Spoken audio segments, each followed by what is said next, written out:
This morning I'm going to exhort about building your house on the correct rock. And this exhortation was actually inspired by a conversation that Liesel and Lucas had in the past week and a half. And they mentioned something there that I never thought about in that specific way. And it made me think about, okay, great, let's start looking at this parable about the wise builder and the foolish builder in a complete different way. And as I was going through this, I've picked up a few things that helped me quite a bit in the preparation for this exhort. So what we're going to do is we're going to look at Matthew 7, verses 24 to 27. Therefore, everyone who hears my words, hear the words of mine, and puts them into practice is like a wise man who built his house on the rock. The rain came down, the streams rose, and the winds blew and beat against that house. Yet it did not fall, because it had its foundation on the rock. But everyone who hears these words of mine and does not put them into practice is like a foolish man who builds his house on sand. The rain came down, the streams rose, and the winds blew and beat against that house, and it fell with a great crash. So one thing we need to look at is, I'm pretty sure that most of you know the story really well, and you've heard countless people speak about this topic, each one raising its different point, something you learn, something new. Each time I looked at this, I learned something new.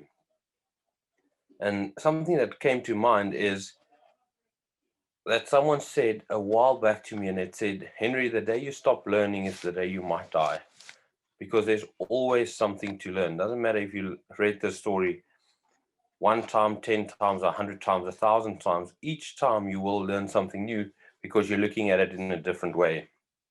Okay, so we're going to look at the man who built his house on the sand.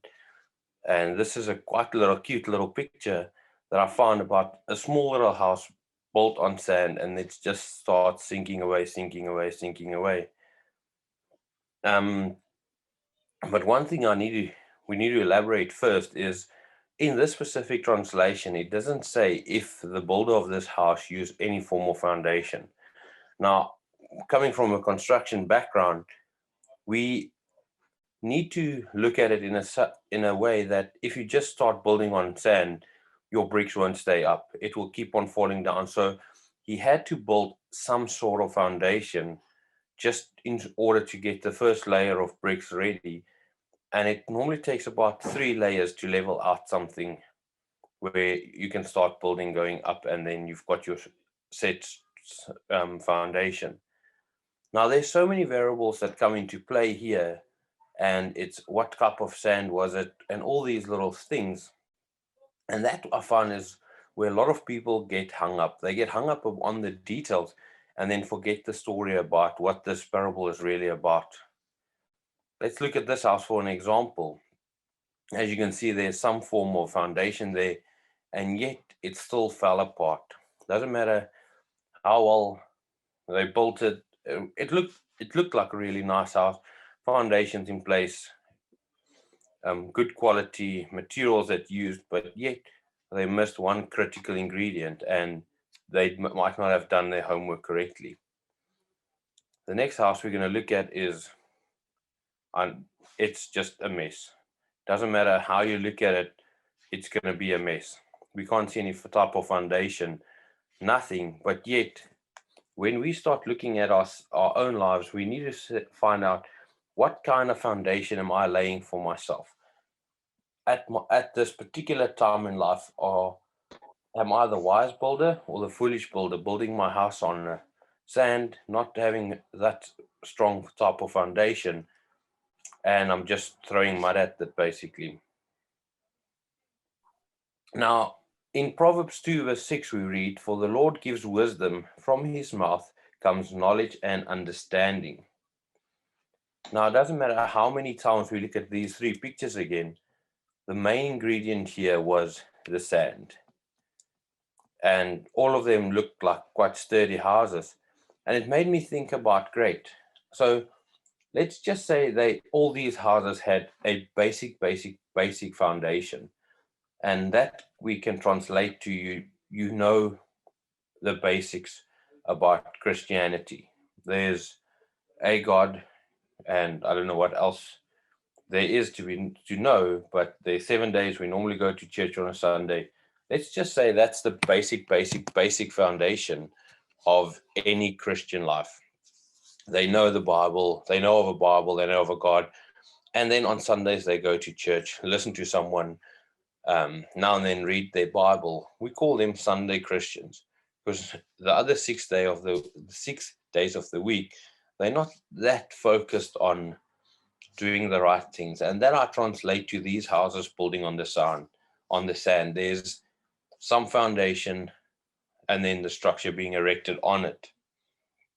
But one thing we need to realize is doesn't matter if you a basic um, Christian or a true believer in your Bible every single day, your house can look exactly like this as well. Doesn't matter what you believe, how strong your faith is. Sometimes in life, your house looks like this as well. There's just sometimes where too many things happen in your life and you think to yourself, man, what is going on? I just can't get control of my life, and the house falls. Here's another example of not doing their homework too well, I would say. So again, for the Lord gives wisdom, from his mouth comes knowledge and understanding. We're now going to look at the house on the rock. Now, again, we don't read in this translation about a foundation or any preparation work that needs to be done. But again, coming from a construction background, doesn't matter if you build your house on a rock, there's still a lot of work that needs to be done. And it's either, are you going to build up to get a level rock? You need to break down some rocks. Are you going to build your house on pillars? Like this, for an example, what is the idea of the preparation you need to do in order to get your house erected like this? Or if we take this house for an example, you can see that it's just a few walls thrown between two rocks. But again, there needed to be some formwork done in order to get this right. Now, we can translate this in a way that we can think, okay, great. We have a really strong foundation. The walls are great and strong. The roof is strong because it's made from brick and mortar as well. So we've got a great foundation, and our lives are built on a rock that can't be shaken. And this is we actively working at our lives. We're actively working in the truth. We're actively in the Bible, learning new things, preparing our minds, getting our hearts and minds in sync so we can be a little bit more like Jesus. Every day, just a little bit more. In Luke 6, verse 47 to 49, we read, everyone who comes to me and hears my word and does them, I will show you what he is like. He is like a man building a house who dug deep and laid a foundation on the rock. And when the floods arose, the stream broke against that house, and it could not shake it, because it has been well built. But the one who hears my words and does not do this is like a man who built his house on the ground without a foundation, where streams broke against it, and immediately it fell. The ruins of the house was great. So in this translation, I've got no idea what happened there. So in this translation, we read that yes, there is a way that this house was built on a rock, and the man still dug a deep foundation. And now we're going to start looking at how we can translate this in our day-to-day lives. Like I mentioned before, you can choose, are you a Sunday Christian, just knowing that there's a God, not actively going out about doing his work and just on Sunday, tick, I've been there. Or are you going to be the wise builder, building his house on a rock and building a great solid foundation? Now we have a choice if in the way we're going to do things in the next week. We can either go back and evaluate our life, think of, okay, great, what is my life at currently? Am I going to break away all the bad parts in life, or am I just going to keep on going on?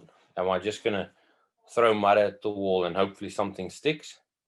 Or are we going to look at taking a step back and see, okay, there's a few bad patches in my building, so let me break it down. There's a thing, analogy that says the way you do one thing is the way you do everything. And it made me think about a story that I heard once, and it stuck to me for I don't know what reason, but I know there's always a lesson in every story I hear. Okay, so there was a certain carpenter working for a well-known company, and this carpenter was the best at what he did. All his lines were straight, his cuts were neat, and the precision was phenomenal. But at a late age, the carpenter decided, okay, I need to retire. So he went to his boss and said, "Boss, after this project, I'm going to retire. I would appreciate if you can find someone else." And the boss said to him, "Okay, what about just one more project after this, and I'll let you retire with full benefits and a little bit more." And the carpenter said, "Okay, great." So he finished the first project, and knowing that he's going to retire at this project, he didn't pay 100% attention. Some of the lines weren't straight, the cuts weren't that neat, the joints weren't that well, and but he continued going through, still doing a fairly neat job. And at the end of the project, he went to the boss and said, "Boss, like I mentioned, I'm going to retire." And the boss said to him, "100%, here's a gift from me to you." And the house that the carpenter messed up, the boss gave to him. And it's normally what we do is we look at some things where when we work for someone else, we give our best. But when we start doing something for ourselves, that's where we tend to skip on a few things, not paying 100% attention. And I'm gonna elaborate on this a little bit later, a little bit more detail soon. But this is where this part came in that I heard Lucas and Liesel speak about. Both, and it struck me like between the eyes when Lucas said, and Liesel also said, the one thing that is never mentioned in this story that both houses withstood the same storm. The one house didn't have a bigger storm than the other, or yes, the one on the rocks had just a little stream going through it. No, they withstood the same storm. The same storm both houses faced. And now we have a choice: if are we the solid rock or are we the sinking sand? Where are we building our houses? And as we going to remember Jesus a little bit later, we need to realize that he is the cornerstone. Yes, the cornerstone on a house built on a solid rock, but he's also the cornerstone of a house built on the sinking sand. It's what we built on top of that cornerstone that determines whether which one we are. Now, we need to do our homework in anything we do. When we prepare for a test, we need to study. When we prepare for a job interview, we kind of find out what the project's about. And especially if you're building a house, you need to really do your homework to see how deep your foundation needs to be. Getting back to the sinking sand, on the Gautrain project where I work, our foundations were about a meter by a meter by about 500 millimeters, so that's 50 centimeters in depth. That's a typical foundation for a pillar. And I can remember this one, with each hole we dug, we needed to do a test to see if it passed, if the sand underneath that pillar is going to be strong enough. And the one hole, we needed to go down about 2 meters. But the thing we need to remember is yes, if you go down, you need to go wider as well. So this hole ended up being about 3 meters by 3 meters by 2 meters deep. And that's a lot of concrete going in there. There's a lot of rebar going into that foundation to make sure it will stay and the structure will be able to bear the load. If there's no rebar, the concrete will just crumble and break down eventually. But that rebar is what holds everything in place. And that, to me, that's Jesus. Jesus is the rebar in our life, holding everything in place, making sure there's not too much of a bend one way or another way, or in order for it to snap quite easily. Like you can see the house on the sinking sand. That's a house that snapped easily. So Jesus is our rebar, holding us in place, making our lives, we can bend this way, we can bend that way, making sure that we don't snap under pressure, that we can withstand all these trials and temptations that get thrown at us. And in Ephesians 2 verse 19 to 22 we read, "Now therefore you are no longer a stranger or a foreigner, but fellow citizens with the saints and the members of the household of God, having been built on the foundation of the apostles and the prophets, Jesus Christ himself being the chief cornerstone, in whom the whole building, being fitted together, grows into a holy temple in the Lord, in whom you are also, sorry, in whom you also are being built together with the dwelling place of God in the Holy Spirit." Now, like I mentioned before, you can, after this meeting, go take a step back and evaluate your life up to now. And you've got a choice in the next week that's going to come, or on the choices you're going to make. Are you going to do this, or are you going to do that? Coffee or tea, Coke or Pepsi, burger or something healthy, a salad. All of us got a choice. And like I mentioned earlier, when both these houses get tested and get with the same storm, the winds, the waters, that our lives get tested as well. And that's normally or generally by the choices we make. If we're going to do unhealthy the whole time, we're going to start suffering from diseases, getting sick more often, can't do the things that we want to. But if we start going with a healthier option, we're going to be healthy, not being sick that much and being able to do more.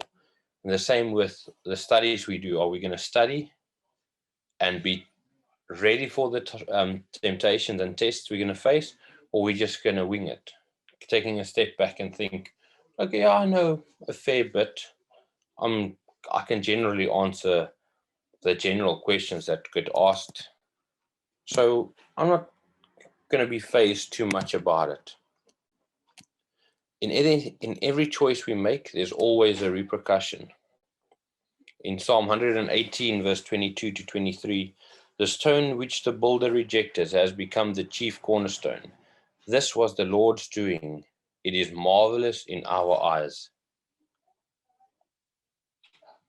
Now, we've got a choice this morning to break out the bad patches in our houses, improving the strength of our house, adding support structures in place to make our house impenetrable.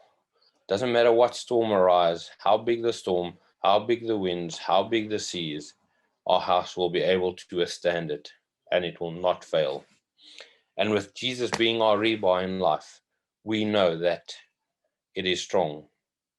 Take an example. If you take a 5 mil round bar and you try and bend it, it's going to bend quite easily.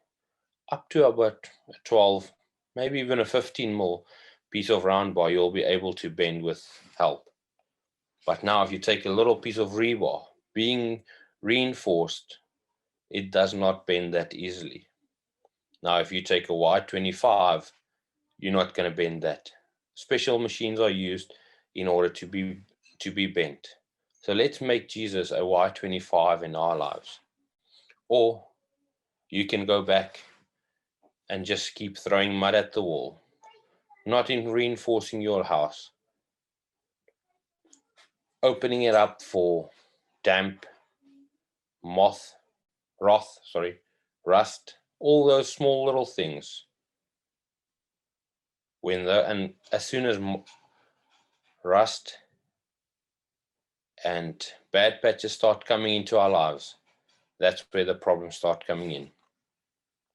In 1 Corinthians 3, verse 9 to 12, for we are God's fellow workers. You are God's field, you are God's builders. According to the grace of God, which was given to me as a wise master builder, I have laid the foundation, and another builds on it. But let each one take heed how he builds on it. For no other foundation can anyone lay that which is laid with is Jesus Christ. Now, if anyone builds on this foundation with gold, silver, precious stone, wood, hay, or straw. So, in this week to come, as we partake of the bread and wine now, let us remember Jesus, who sacrificed a lot for someone he didn't know, for someone he loved, and yet he didn't know them. Let's make Jesus our Y25 rebar in our life, in reinforcing our life on a daily basis. And as we strive to be more like him, a little bit by little bit, let's take a step back and you evaluate our building plans. Amen.